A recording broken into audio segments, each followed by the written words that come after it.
So the types of headaches that we're going to talk about today. Tension headache, medication overuse, and migraine. If you looked at the International Headache Society's diagnostic criteria for headache, there's over about 150 different types of headache. So we don't want a whole day on headache, so we're just going to talk about these three. Why do we need to know about headaches? Well, statistically, by age 15, 80 to 90% of kids will have had a significant headache. 80 to 90%, that's a lot. Also by this age, 15% will have had a migraine, with another 15% daily or almost daily tension headache. So what that comes down to is migraine is more common than asthma and diabetes combined. So think about how much marketing goes into asthma and diabetes, medication options, treatment, that kind of thing. And then think about how much information do you see about pediatric migraine? None, right? It's all, any migraine information you see is geared towards adults. So I have had many parents over the course of time say, I never knew kids got headaches. And I used to say, I make a living on it. I know they do, but it's very common. I saw an 18-month-old who had migraine. She would scream, hold her head, throw up, and fall asleep. And we did imaging. Everything was normal. We got some blood work. Everything looked good.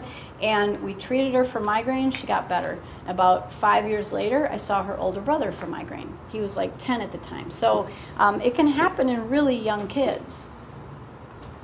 So what is tension headache?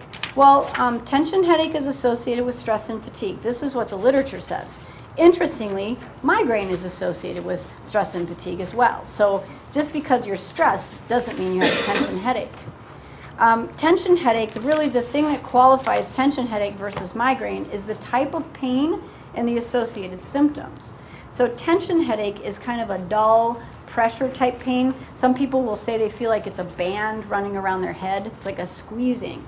It's not made worse by exertion. There's generally no sensitivity to light or sound, no nausea, or vomiting, and there's no aura. Migraine with aura, people will get like twinkling lights or floaters or clouds, vision changes prior to migraine. You don't get anything like that with tension headache. It's just this headache that comes on, and it's sort of this consistent pressure type headache. Can last for days. Migraine sometimes lasts for days as well. So the big important thing that I tell people is that if you're throwing up, you have migraine. If you're sensitive to light and sound, you have migraine. And so that's kind of the distinguishing features between this. The interesting part is that people who have migraine will also have tension headache. And if you treat their tension, quote unquote, headaches like migraine, if they're a migraine sufferer, their tension headaches will get better with migraine treatment as well. So this is on a spectrum. I kind of think of tension as being the lower end of the spectrum, migraine being the more severe end. Okay, what is medication overuse? Medication overuse is the bane of the existence of headache practitioners all over the world. This is a very difficult headache to treat, and it's due to overuse of medications, hence the name.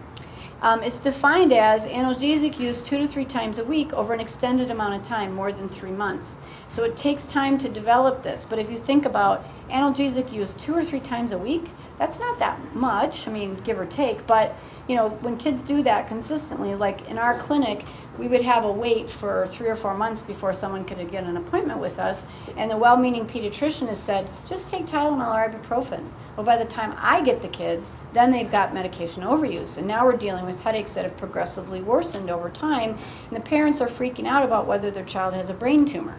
So you don't want the kids to have analgesics all the time for their headaches. And sometimes you know what the baseline headache frequency is only after you've kind of gotten them off all the analgesics. There are some strategies for removing the analgesics, because if you just go cold turkey, pain will get much worse. And so you don't want to do that. People won't like you if you just say, you know, stop your analgesics, it'll be fine. Their headaches will scream.